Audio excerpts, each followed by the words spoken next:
오늘 우리에게 주신 하나님의 말씀은 잠언서 23장 22절부터 28절까지 말씀입니다.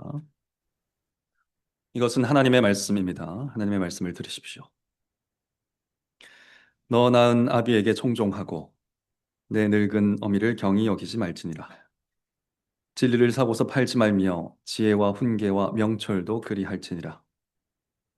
의인의 아비는 크게 즐거울 것이요 지혜로운 자식을 낳은 자는 그를 인하여 즐거울 것이니라. 내 부모를 즐겁게 하며 너 낳은 어미를 기쁘게 하라. 내 아들아, 내 마음을 내게 주며 내 눈으로 내 길을 즐거워할지어다. 대저 음녀는 깊은 구렁이요 이방 여인은 좁은 함정이라. 그는 강도같이 매복하며 인간의 괴사한 자가 많아지게 하느니라. 아멘. 네, 읽은 말씀으로 어떻게 사랑할 것인가 잠언 강해 설교를 계속 이어가도록 하겠습니다. 지난주일 설교 제목 기억하십니까? 네, 부모가 가야 할 길이었는데요. 오늘은 자녀가 가야 할 길이라는 제목으로 말씀을 전하도록 하겠습니다. 제가 자라면서 어머니에게 자주 들었던 문장이 있습니다. 엄마 말을 잘 들으면 자다가도 떡이 생긴다. 보통 이제 어머니와 논쟁이 벌어질 때 어머니가 이 논쟁을 끝내기 위해서 마지막으로 던지는 말이었습니다. 그 소리를 듣고 와, 떡이 생긴다니까 어머니 말대로 한번 해볼까? 잘 들어야지. 이랬던 적이 한 번이라도 있었는가? 없었던 것 같습니다. 겨우겨우 그냥 투덜투덜 하면서 아이, 잘 안 되겠지 하면서 어머니 말대로 그래도 꾸역꾸역 했죠. 그래도 착하다는 소리를 듣는 것이 아들입니다. 네. 꾸역꾸역 하는 자식이 아들입니다. 그렇게 어머니 말대로 하면 결과가 어땠을까요? 보통 좋습니다. 정말 자다가도 떡이 생기는 일이 일어나죠. 그러면 제가 기분이 좋을까요? 기분이 안 좋습니다. 이상하게 기분이 안 좋습니다. 그래서 결과가 좋았는데도 기분이 안 좋아요. 자존심이 상하는 거죠. 어머니 말대로 했을 때 뭐가 안 좋아야 거 봐요. 제가 맞잖아요. 이렇게 주장을 할 수 있는데 어머니 말대로 해서 자꾸 잘 되니까 마음이 상했던 것 같습니다. 저도 목사이기 전에 부모님에게는 그냥 아들일 뿐인 거죠. 그런데 요즘 제가 아들한테 무슨 얘기를 제일 많이 할까요? 아들아, 아빠 엄마 말을 들으면 자다가도 떡이 생긴다. 이러고 있습니다. 참 이상합니다. 그러니까 부모님은 사랑을 담아서 말을 합니다. 자녀들이 그 말을 사랑으로 못 받습니다. 또 나를 통제하려고 하신다. 또 부모님 마음대로 하려고 하신다. 나는 내 마음대로 선택하고 싶은데 또 못하게 하신다. 이런 생각을 합니다. 널 위해서 하는 말이야. 이 말 정말 자녀들이 싫어하죠. 뭘 날 위한 것인가? 아버지 자신을 위한 것이지. 이 고슴도치처럼 이 부모님 말을 들을 때 이 가시를 바짝 세우고 부모님 말을 듣곤 합니다. 아마 이런 경향은 뭐 어렸을 때는 그렇지 않은데요. 이제 청소년기를 쭉 지나면서 좀 이렇게 좀 더 강해지는 것 같습니다. 더 가시가 돋친 반응들을 하게 되는 것 같습니다. 그래서 아마도 여기 있는 청소년 자녀들은 오늘 말씀을 읽을 때 약간 마음이 불편했을 것 같아요. 내용 자체가, 그죠? 부모님을 기쁘게 하라. 어머니를 기쁘게 하라. 이런 말씀 자체가 조금 불편했을 수도 있을 것 같습니다. 그러나 여러분, 청소년 자녀들만 이런 말씀이 불편한가? 그렇지가 않다는 거예요. 사실, 우리 모두가 하나님 앞에서 자녀죠. 하나님 앞에 있는 한 자녀로서 이런 말씀을 불편해 한다는 것입니다. 우리 모두가 그렇다는 거예요. 가시를 세우는 고슴도치 같은 자녀일 뿐이라는 것을 이 말씀 앞에서 발견하게 됩니다. 우리 모두가 하나님의 자녀이기 때문에 오늘 이 자녀가 가야 할 길이라는 설교도 지난주일 설교와 같이 우리 모두를 위한 설교입니다. 오늘 잠언은 단순히 어린 자녀에게 부모님께 효도하라는 가르침이 아닙니다. 어, 왜냐하면 26절을 보시면요.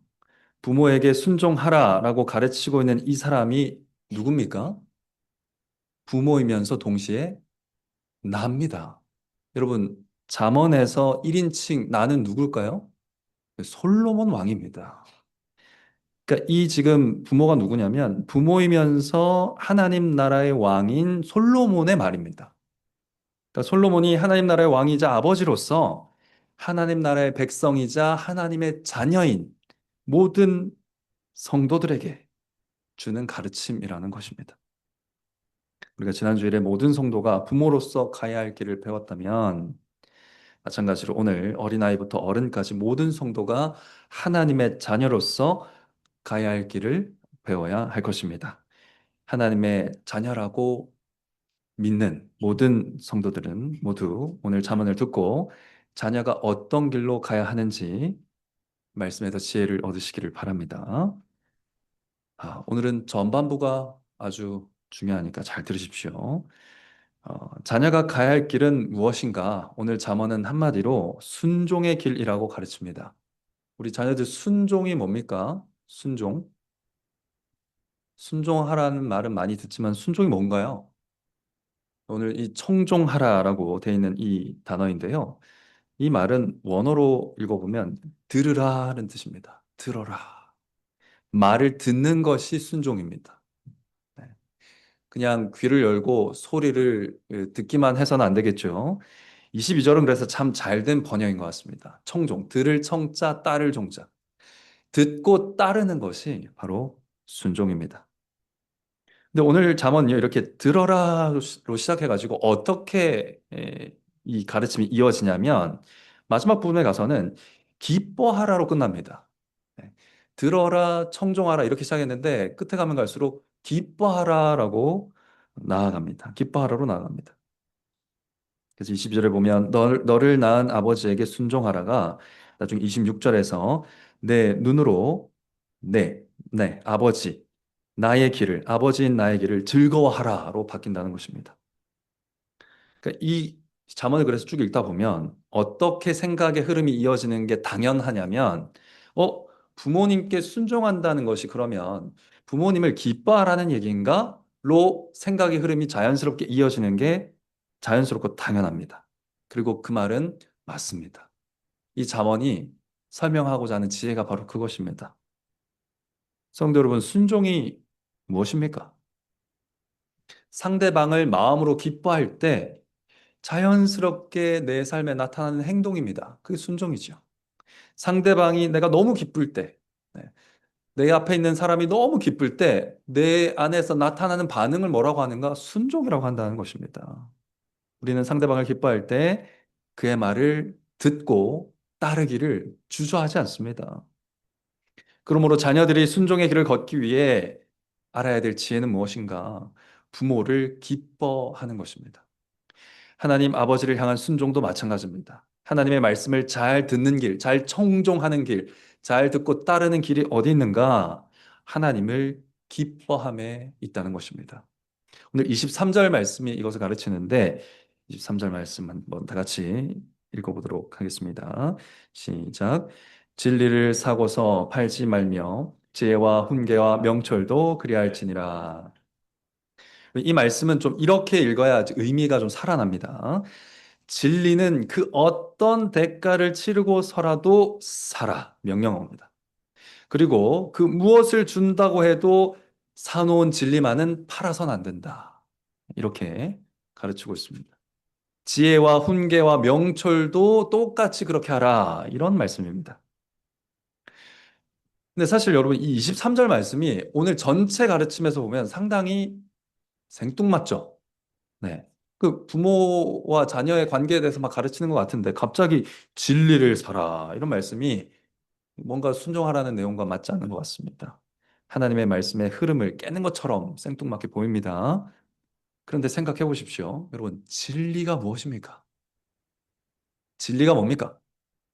진리는 하나님의 말씀입니다. 진리는 하나님 아버지의 말씀입니다.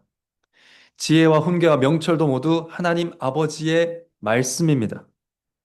23절은 그 하나님의 말씀을 억만금을 주어서라도 사라고 합니다. 억만금을 줘서라도 소유하라고 합니다. 그리고 소유한 진리는 억만금을 준다고 해도 팔지 말라. 이렇게 가르치고 있는 것입니다. 즉, 진리를 보물로 여기라. 이런 말씀을 하고 있습니다. 예수님은 너희 보물이 있는 곳에 너희 마음이 있다. 그랬거든요. 우리는 우리가 가장 보물처럼 여기는 곳에 우리 마음을 둡니다. 마음으로 기뻐하고 사랑하고 귀하게 여깁니다. 근데 진리를 그렇게 대하라는 것입니다. 진리를 보물처럼 하나님의 말씀을 기뻐하고 사랑하고 귀하게 여기라는 것이죠. 예수님의 비유가 떠오르지 않습니까? 밭에 감추인 보물을 발견한 사람은 어떻게 합니까? 집 팔고 땅 팔고 냉장고가 나오면 안 되고요. 네, 집 팔고 땅 팔고 모든 소유를 팔아서 그 밭을 사느니라 했습니다. 또 좋은 진주를 구하는 장사꾼이 최상급 진주를 발견할 때 어떻게 합니까? 다 팔았어. 가지고 있는 모든 학급 보석들 다 팔아가지고 전 재산을 다 팔아가지고 그 귀한 진주를 산다라고 했습니다. 바로 그렇게 하라는 것의 구약 버전입니다. 네. 예수님의 비유의 구약 버전이 바로 이 23절 말씀입니다. 그렇게 진리를 하나님의 말씀을 아버지의 말씀을 보물처럼 대하며 기뻐하라는 것입니다. 아버지의 말씀을 그 무엇보다 귀하게 기뻐하라는 것. 즉 아버지께서 이거 하라, 저거 하라 하실 때 그것을 보물처럼 기뻐하라는 것이 23절 말씀. 하나님의 자녀가 가야 할 길이라는 것입니다. 그 23절은 흐름과 일치합니다. 네. 흐름에 일치하는 가르침입니다. 그리고 23절이 사실은 주제라고 할 수 있겠습니다. 근데 여러분 도대체 진리가 무엇이기에 하나님의 말씀이 무엇이기에 집이나 땅보다 진리를 귀하게 여기고 기뻐하라고 합니까? 사랑하는 성도 여러분, 하나님의 진리는요, 하나님을 알게 합니다. 하나님이 누구신지 알게 하는 것은 하나님의 진리뿐입니다. 하나님의 말씀은 하나님이 누구신지 알려준다고요. 그냥 하나님은 신이시다, 하나님은 높으시다 이런 정보를 주는 게 아니라 하나님이 무엇을 사랑하시는지, 하나님이 무엇을 기뻐하시는지, 하나님은 내가 어떻게 할 때 춤추시는지, 하나님 내가 어떻게 할 때 슬퍼하시는지를 알려준다는 것입니다. 관계적인 지식을 주는 것이 바로 진리입니다. 즉 하나님의 말씀이 하나님을 깊이 사귀어 알게 한다라는 것이죠. 우리는 진리의 말씀으로 인해서 마치 친구와 대화로 연결되는 것처럼 진리의 말씀으로 하나님 아버지와 연결됩니다. 하나님과 우정을 나누는, 하나님과 아버지와 자식의 정을 나누는 그런 관계가 된다는 것이죠. 이 영원한 하나님을 알고 이 영원한 하나님과 연결되어 사귀는 것을 성경은 뭐라고 하는 줄 아십니까? 영생이라고 합니다. 그것이 영생입니다. 진리는 영원한 생명으로 우리를 인도하는 길입니다. 그래서 그 무엇보다도 다 억만금을 줘서라도 사야 되고 샀으면 억만금을 준다 해도 팔아서는 안 될 가장 중요한 보물이라는 것이죠. 반대로 진리가 없으면 어떻게 될까요? 하나님을 알 수가 없습니다. 말씀 없이 하나님을 사랑할 수도 없고 하나님과 연결될 수도 없습니다. 즉 진리가 없이는 하나님과 끊어진 관계를 회복할 길이 없습니다. 하나님과 끊어진 관계를 성경은 죽음이라고 합니다. 영원한 하나님과 끊어졌다는 말은 그럼 무슨 말일까요? 영원한 죽음이 그에게 있다는 얘기입니다. 영원히 죽었다는 얘기입니다. 그러니까 진리는 절대로 팔아버려서는 안 되는 것이죠. 죽습니다. 네. 그래서 23절 이렇게 강조하는 것입니다. 자, 그렇다면 우리가 그 중요한 진리, 그 소중한 진리를 가지고 있는지를 어떻게 알 수 있을까요? 그것이 바로 순종으로 알 수 있습니다. 우리가 기쁨으로 순종한다면 우리 안에 그 진리가 있다는 것을 알 수 있습니다. 여기서 진리와 순종이 연결되는 것이죠. 진리를 알고 진리로 인해서 하나님과 깊이 아는 사람일수록 하나님과 교제하는 사람일수록 하나님을 기뻐하고 기쁘게 순종합니다. 하나님의 말을 잘 듣는다고요. 이것은 우리가 친구 사귈 때도 숱하게 경험하는 것입니다. 여러분, 우리가 친구를 사귀고 깊이 알아갈 때 기쁨으로 서로 순종합니다. 그럼 그거 아셨습니까? 여러분 어떻게 순종합니까? 친구가 야, 나와. 놀자. 그럼 어떻게 합니까? 두말 하지 않고 뛰어나갑니다. 네. 잠시의 망설임도 없어요. 너무 기쁘게 뛰어나갑니다. 그 뭡니까? 순종입니다. 네, 그 모습이 바로 순종의 모습입니다.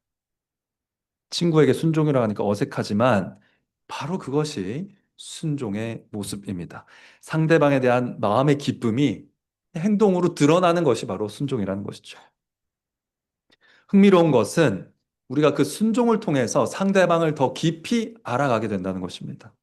아, 이것이 정말 네가 원하는 거구나. 아, 이것이 정말 네가 바라는 거구나. 이것이 네가 정말 기뻐하는 일이구나.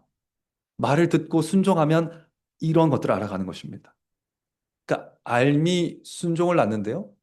순종은 또한 새로운 알을 낳습니다. 더 깊은 지식을 낳습니다. 더 깊은 관계를 낳습니다. 하나님과 우리 사이도 마찬가지입니다. 진리를 알아서 하나님을 알게 된 사람은 순종함으로 하나님을 더 깊이 알아갑니다. 그러니까 여러분, 우리 삶에 순종이 그쳤다는 것은 하나님을 알아가는 것이 그쳤다는 얘기입니다. 하나님은 하나님을 알려주시고, 순종으로 초청하시고, 순종을 통해서 하나님을 더 풍성히 알아가게 하시고, 더 풍성한 알므로 하나님께 순종하게 하십니다. 이 선순환, 순종하며 알아가고, 알아가며 순종하는 선순환이 계속 지속되게 하십니다. 우리의 평생에. 이것이 계속 반복되는 가운데, 이런 선순환 가운데 우리가 점점 성숙해가고 예수 그리스도를 닮아가게 된다는 것입니다. 그러니까 오늘 잠언은요, 효도하라는 가르침이 아니고 평생 기쁨으로 우리 서로 알아가자는 하나님의 초청장입니다. 얘야, 자녀들아, 너와 내가 평생 서로 알아가자. 알므로 순종하고 순종함으로 알아가며 우리 서로 영원히 알아가자 하는 하나님의 초청장이라는 것이죠. 하나님 아버지의 말씀을 보물처럼 기뻐하거라. 오랫동안 들은 익숙한 말씀이라 할지라도 늙은 어머니를 무시하는 그런 못된 아들처럼 그 말씀 멸시하지 말아라. 평생에 듣고 들은 그 말씀, 익숙한 그 말씀 계속 즐거워하면서 더 깊이 나를 알아가라. 끝까지 즐거워하라. 그렇게 우리 서로 더 깊이 사귀자꾸나. 이것이 오늘 잠언을 주신 하나님의 의도입니다. 이것이 자녀가 걸어가야 할 길이라 하십니다. 순종의 길이 곧 기쁨의 길이다. 하나님을 기뻐하는 길이 곧 순종의 길이다. 라는 것. 이것이 바로 오늘 잠언이 우리에게 알려주는 지혜입니다. 사랑하는 성도 여러분, 이것이 참으로 귀한 지혜인데요. 우리의 순종을 한번 돌아왔으면 좋겠습니다. 오늘날 많은 성도님들이 순종에 대한 여러 어려움을 토로하는 것을 제가 듣고 있습니다. 이것은 어린 자녀들이라고 해도 고민이 되는 것 같습니다. 말씀을 듣고 순종하고 싶은데 계속 유혹에 넘어져요. 하려고 해도 잘 안 돼요. 너무 속상해요. 이런 말을 듣곤 합니다. 순종을 우리 노력으로 해야 되는지 아니면 하나님이 순종의 마음을 주시기까지 기다려야 되는지 모르겠다는 분도 계셨고요. 순종하다가 아무리 해도 안 되더라는 절망감에 빠진 분도 만나곤 했습니다.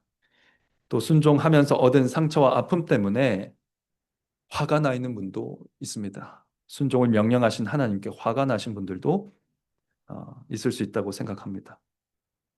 이런 분들은 솔직하니까 괜찮습니다. 네. 자신의 상태를 그대로 드러내는 것이기 때문에 오히려 덜 문제가 된다고 할 수 있겠습니다. 근데 조금 심각한 성도는 또 어떤 성도들이 있을 수 있냐면 스스로 괜찮다고 여기시는 성도님들이 오히려 문제가 있을 수 있습니다. 하나님은 전혀 안 괜찮게 보고 계신데 스스로는 괜찮다고 여기시는 분들이 있을 수 있다는 거죠. 억지 순종을 꾸역꾸역 해내고 계신 분들이 있습니다. 순종하기 싫지만 하나님이 무서우니까 하나님이 벌 주실 것 같아서 신앙생활을 유지할 정도만 천국에 발을 하나 걸치고 있을 정도만 순종하겠다라고 마음 먹고 최소한의 순종만 하고 사는 성도들이 있을 수 있겠죠. 혹은 하나님이 요구하시는 건 너무 높으니까 이 순종의 기준을 자기 수준으로 슬쩍 낮춰버리는 성도가 있을 수 있습니다. 이 정도 순종하는 성도도 훌륭하지. 이렇게 순종하는 성도도 없을걸? 하면서 만족하고요. 또 그 정도를 못하는 성도를 비난하고요. 네. 그래서 나는 아주 괜찮은 성도라고 여기는 분이 있을 수도 있을 것입니다. 가짜 기쁨이거든요. 근데 가짜 기쁨에 만족하는 분들이 있을 수 있다는 거죠. 이런 분들이 훨씬 위험합니다. 자신에게 문제가 있는 줄도 모르고 점점 바리새인처럼 변해갈지도 모르기 때문입니다. 어쨌든 순종하다가 우리는 이런저런 여러 실패에 직면하면서 이런 생각들을 하게 되는 것 같습니다. 왜 이렇게 흘러가게 될까? 우리의 순종이라는 것이. 우리가 순종하다가 실패를 맛보면 우리 노력 탓을 하는 것 같아요. 더 노력했어야 했나? 이렇게 했어야 했나? 내 노력이 좀 모자랐던가? 얼마나 더 노력해야 되나? 이런 고민들 속에서 절망하기도 하고 화가 나기도 하고 좌절하기도 하고 우리 안에서 답을 찾으려 하다가 그렇게 예, 잘못된 길로 가는 것 같습니다. 마음의 병을 얻기도 하죠. 하지만 여러분, 문제 원인을 잘못 짚은 겁니다. 예, 내 노력이 모자라서가 아니라는 것이죠. 그럼 순종의 길은 뭐라고 했습니까? 기쁨의 길입니다. 순종의 길은 기쁨의 길이라서 순종의 실패의 원인을 어디서 찾아야겠습니까? 기쁨에서 찾아야 됩니다. 내 기쁨이 정상인가? 내가 지금 정상적으로 기뻐하고 있는가? 여기서 원인을 찾으셔야 돼요. 기쁨의 실패에서 순종의 실패가 온다는 것입니다. 하나님을 아는 기쁨에서 순종이 나오기 때문에 하나님을 아는 기쁨에서 실패하면 당연히 바른 순종이 나올 수가 없다는 것이죠. 순종에 실패한다면 우리가 하나님을 아는 것과 기뻐하는 것에 문제가 생긴 겁니다. 그렇게 가셔야 됩니다. 이거 그대로 두고 순종 자체를 내가 이렇게 할까 저렇게 할까 아무리 고민해도 답이 없습니다. 안 되는 거예요, 그건. 기쁨이 없이는 순종할 수 없습니다. 진리와 관계에 문제가 있어서 순종하지 못한다는 것입니다. 하나님을 오해하거나 하나님을 충분히 기뻐하지 못해서 우리는 순종해서 실패하고 만다는 것이죠. 예를 들어 설명드리면요. 순종을 하려는 마음이 분명히 생겼어요. 아, 순종해야지 라는 마음이 생겼는데 유혹에 계속 넘어갑니다. 비슷한 유혹에 계속 넘어가요. 왜 그럴까요? 더 처절하게 노력하지 못해서 그렇습니까? 그런 게 아니라는 것이죠. 나에게 하나님의 말씀, 하나님의 진리보다 더 기쁜 것이 있다는 얘기입니다. 그 말은. 그러니까 자꾸 그 기쁨으로 내 마음이 향하는 겁니다. 진리를 들으면 기쁘게 순종할 마음을 가졌다가 그보다 더 아름답게 보이고 더 매력적으로 보이는 유혹이 다가오면 금방 진리를 냈다 팔아버리는 겁니다. 그리고 그것을 사버리는 거죠. 오늘 잠언의 아버지도 그래서 27절부터 보시면 음녀와 이방 여인의 함정을 경계하고 있는 것입니다. 기쁨의 가장 큰 대적은 뭔가? 잘못된 기쁨이라는 거죠. 네. 음녀와 이방 여인. 낯설고 짜릿한 즐거움의 유혹을 받을 때 하나님의 진리, 하나님의 말씀이 순위에서 당장 떨어져 버린다는 겁니다. 밀려 내려간다는 거죠. 내 기쁨을 아버지에게 다 주기에는, 내 사랑을 아버지에게 다 주기에는 아깝다. 내 기쁨을 여기도 좀 쓰고 싶은데 하는 생각 때문에 우리는 자꾸 순종에 실패하게 된다는 것입니다. 기쁨 없이 억지로 순종하는 이유도 마찬가지예요. 기쁨 없이 억지로 순종하는 이유가 뭡니까? 하나님이 기쁨 없는 순종도 기뻐하실 걸? 이라는 오해에서 비롯되는 겁니다. 내가 기쁨 없이 순종해도 억지로 예배 참석하고 헌금하고 할 거 하고 하면 하나님이 나 천국 보내주지 않을까? 하나님이 기뻐하시지 않을까? 라는 오해에서 그렇게 행동하는 것이죠. 내 스스로 순종의 기준을 낮춰서 수준 낮은 순종에 그냥 만족하며 사는 것 역시 하나님이 내 기준대로 순종하는 거 기뻐하실 걸? 이라는 오해에서 나오는 것입니다. 잘못된 암, 잘못된 진리에 대한 오해에서 나온다는 것입니다. 문제는 관계에 있고요. 문제는 기쁨에 있고요. 문제는 내가 오해한 진리에 있고요. 알 있습니다. 하나님과 관계에 문제가 생겼기 때문에 순종할 수 없다는 것입니다. 순종은 믿음의 열매라서 믿음이 잘못되면 순종도 잘못됩니다. 뿌리에서 문제가 생기니 열매가 제대로 맺히지 못합니다.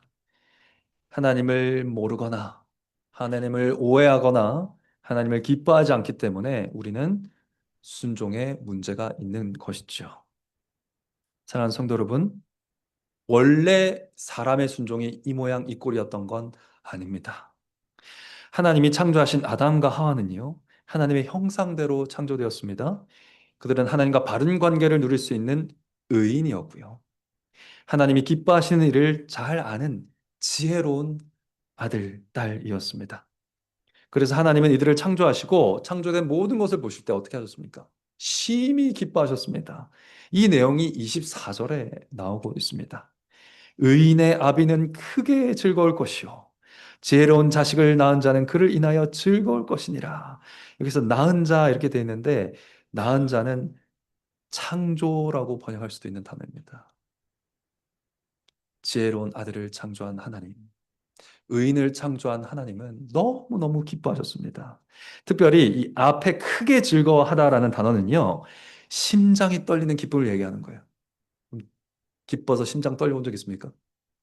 어, 나은이가 태어났을 때 아버지가 그랬을 것 같은데, 네. 자녀가 태어날 때, 또 너무너무 기쁜 일을 만날 때 우리는 너무 심장이 떨릴 정도로 기쁩니다. 그래서 펄쩍펄쩍 뛰어다니죠. 네. 펄쩍펄쩍 뛰어다닙니다. 춤을 춥니다. 그런 기쁨을 말하는 단어가 앞에 있는 크게 즐거워하다라는 단어입니다. 두 번째 나오는 즐거워하다라는 단어는요, 내면의 기쁨을 얘기하는, 마음속 깊은 곳의 기쁨을 얘기하는 거예요. 그러니까 겉으로도 기쁨이 표출될 뿐 아니라 마음속으로도 가득히 기쁨이 있는 상태를 얘기하는 거예요. 누가 그러셨다고요? 하나님이 사람을 창조하시고 의인인 그 아들, 지혜로운 그 딸을 보면서 너무너무 기뻐하셨다는 겁니다. 그때 아담과 하와는 단지 육체적으로만 살아있었을 뿐 아니고 하나님을 알았고요. 하나님과 함께 기뻐하고 즐거워하는 영생을 누리고 있었습니다. 그런데 음녀가 나타납니다. 에덴 동산 밖에서 가만히 들어온 이방 여인 사탄이 뱀의 입을 통하여 유혹했습니다. 깊은 구렁과 함정을 숨기고 강도같이 가만히 다가와서 아담과 하와를 유혹했지요. 아담과 하와는 유혹에 넘어갔습니다. 하나님이 먹지 말라, 먹으면 정령 죽으리라 했던 그 선악과를 먹었습니다. 이제 아담과 하와는 의인이 아니라 죄인이 되었습니다. 지혜를 잃어버리고 미련한 자가 됐습니다. 그들을 그렇게 만든 죄목이 무엇입니까? 불순종이죠. 순종하지 않음. 그러나 이 불순종은 불신앙의 뿌리에서 나온 것입니다. 하나님과의 관계에서 나온 것입니다. 깨진 관계에서 나온 것이 불순종이었습니다. 하나님이 우리 행복을 원하시지 않아. 하나님처럼 되지 못하게 하시려고 우리를 막고 계신 거야. 우리에게 선악과 같이 좋은 것은 주지 않으시는 하나님이야. 이런 사탄의 말을 덥석 믿고 그 마귀의 말에 순종하였습니다. 그때 관계가 깨어졌고요. 그 깨진 관계, 하나님에 대한 왜곡된 지식, 하나님에 대한 왜곡된 알매에서 무엇이 나왔다? 불순종이 나온 것입니다. 스스로 하나님처럼 되기 위해서 음녀에게 순종하고 하나님에게 불순종의 반기를 든 것입니다. 모든 생명과 영생과 복을 잃어버리게 만든 죄가 바로 진리를 믿지 않고 하늘 아버지께 불순종한 죄였다는 것이죠. 그 후로 아담과 하와로부터 태어나는 모든 사람들은 다 미련한 죄인으로 태어납니다. 더 이상 하나님이 기뻐하실 수 없는 존재, 살았지만 죽은 존재, 하나님께 순종할 수도 없고 순종하려고 하지도 않는 그런 존재가 되어버린 것입니다. 오늘 28절 말씀처럼 인간 안에, 즉 원어 그대로 읽으면 아담 안에 괴사함이 많아지게 되었습니다. 이 괴사함, 괴사한 자라고 되어 있는데 괴사함 무엇인가? 우리가 지난 주일에 봤던 패역함입니다.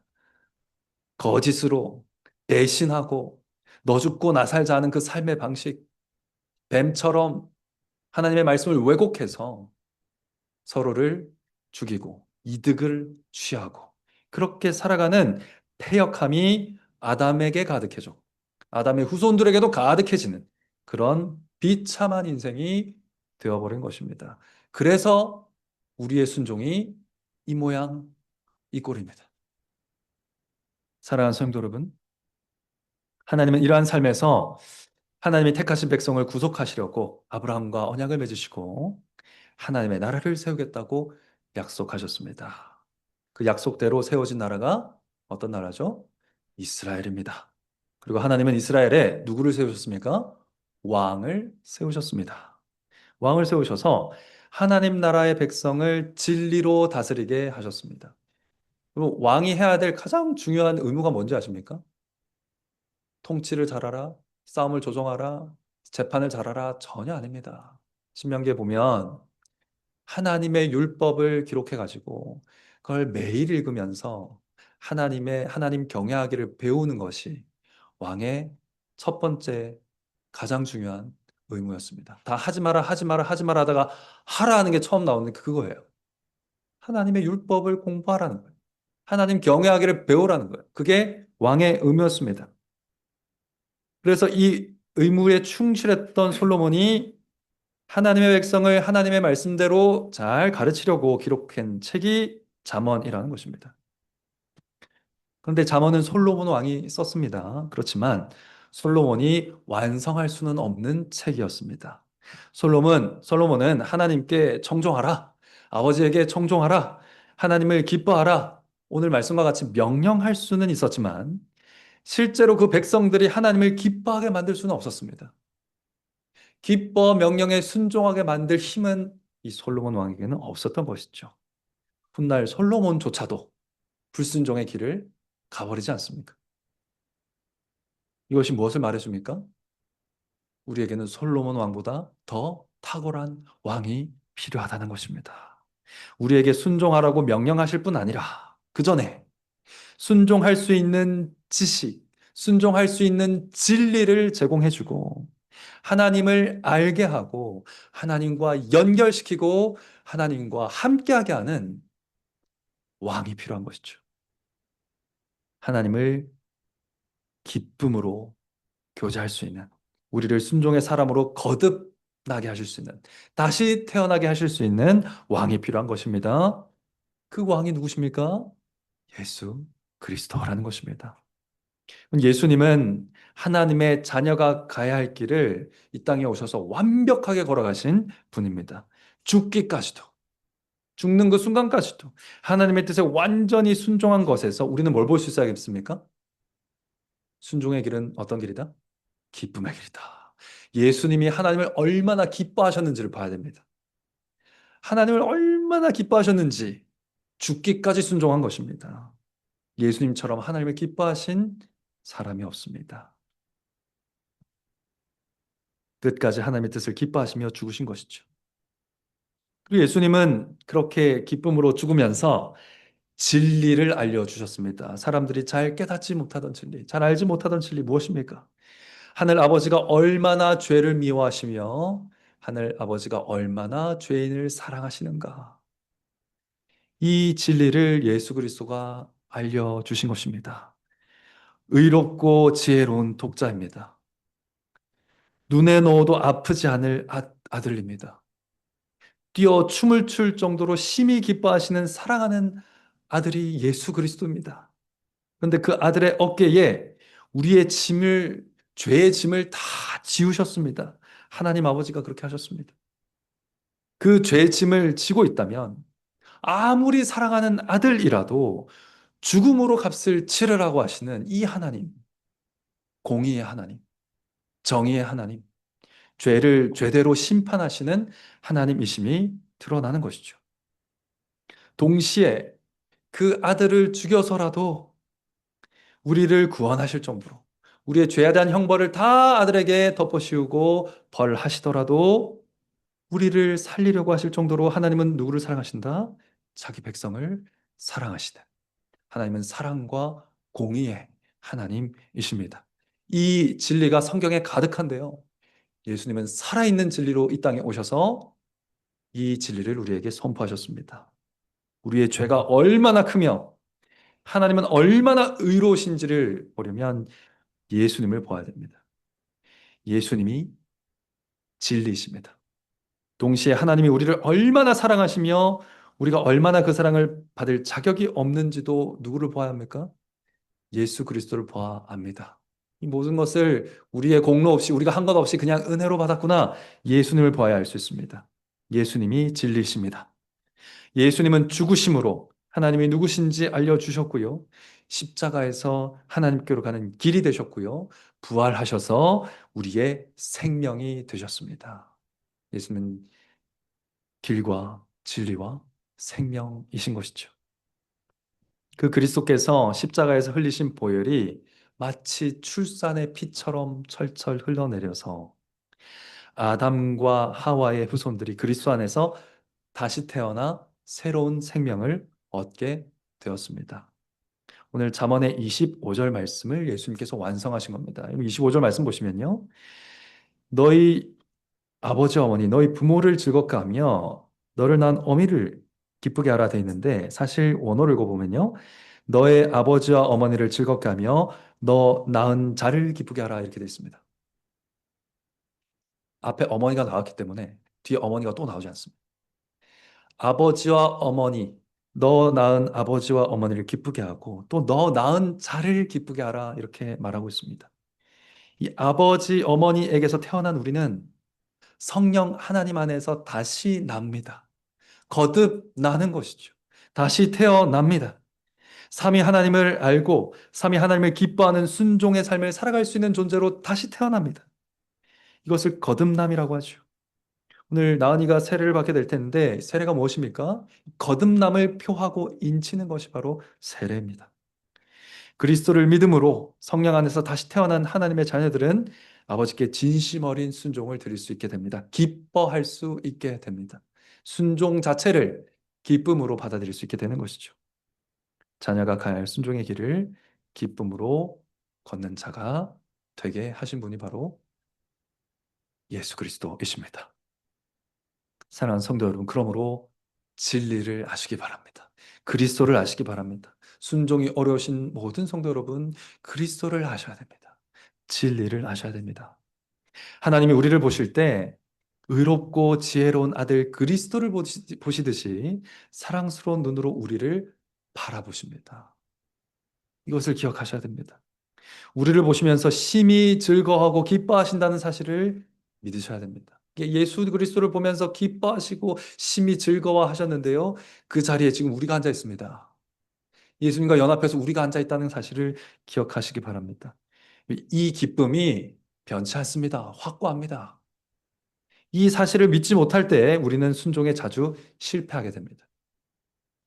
왜냐하면요. 예를 들어 설명해 드리면 달리기 시합이 있습니다. 운동회 달리기를 하는데 자녀가 달리기 시합을 합니다. 부모님이 기뻐할 거라고 생각하면서 이 자녀가 어떻게 하느냐. 옆 친구 막 넘어뜨리고요. 네.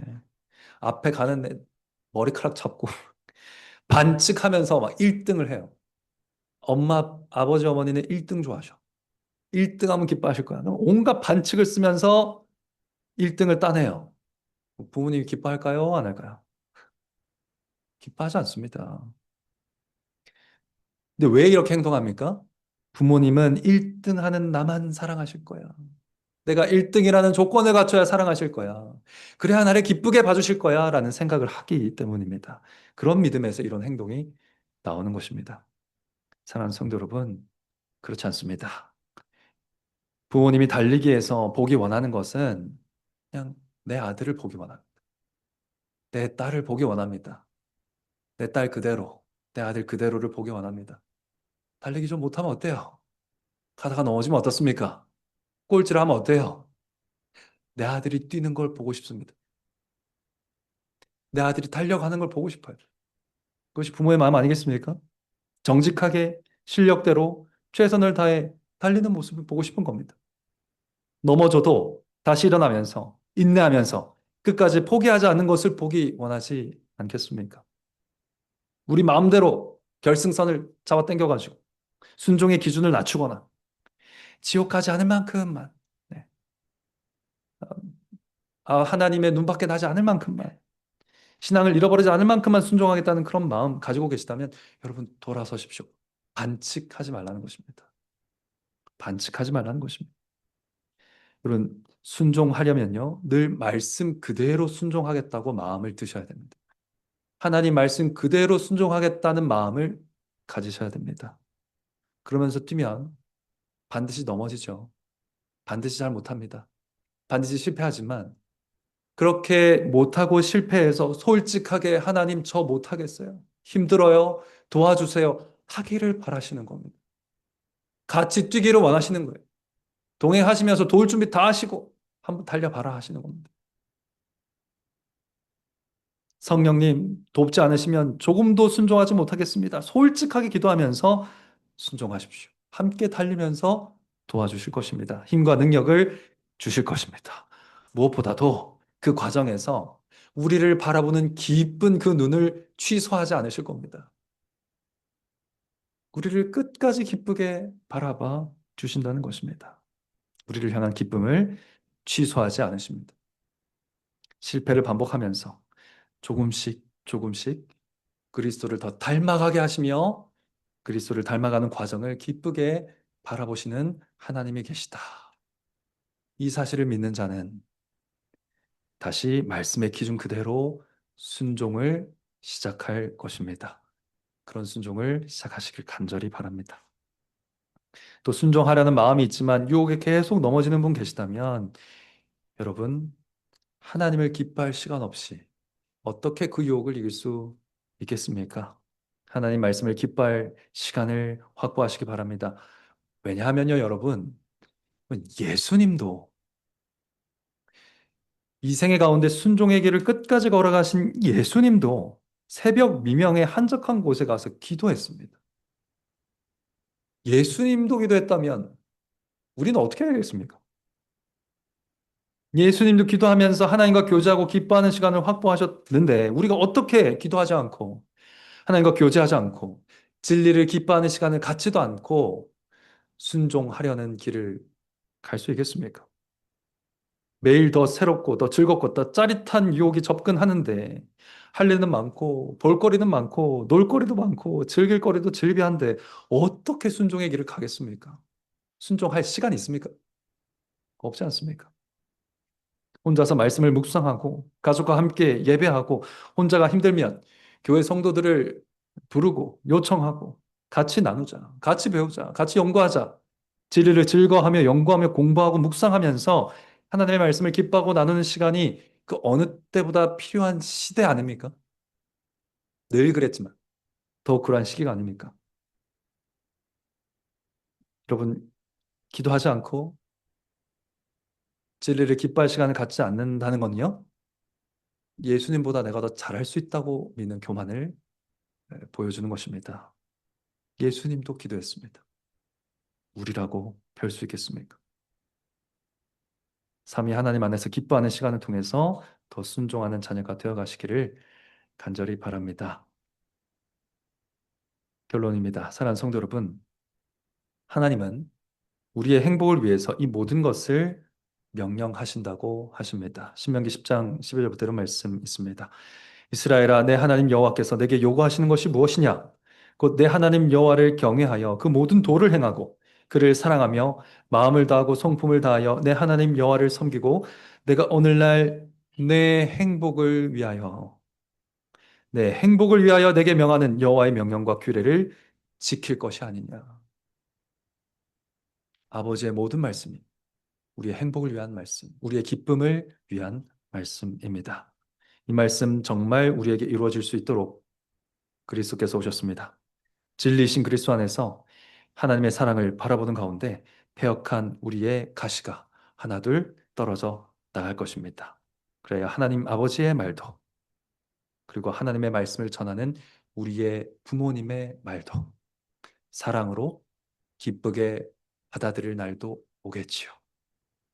그렇게 자녀가 가야 할 길을 모두 함께 걸어가는 광교 장로교회 되게 하시기를 성부와 성자와 성령의 이름으로 간절히 축원합니다.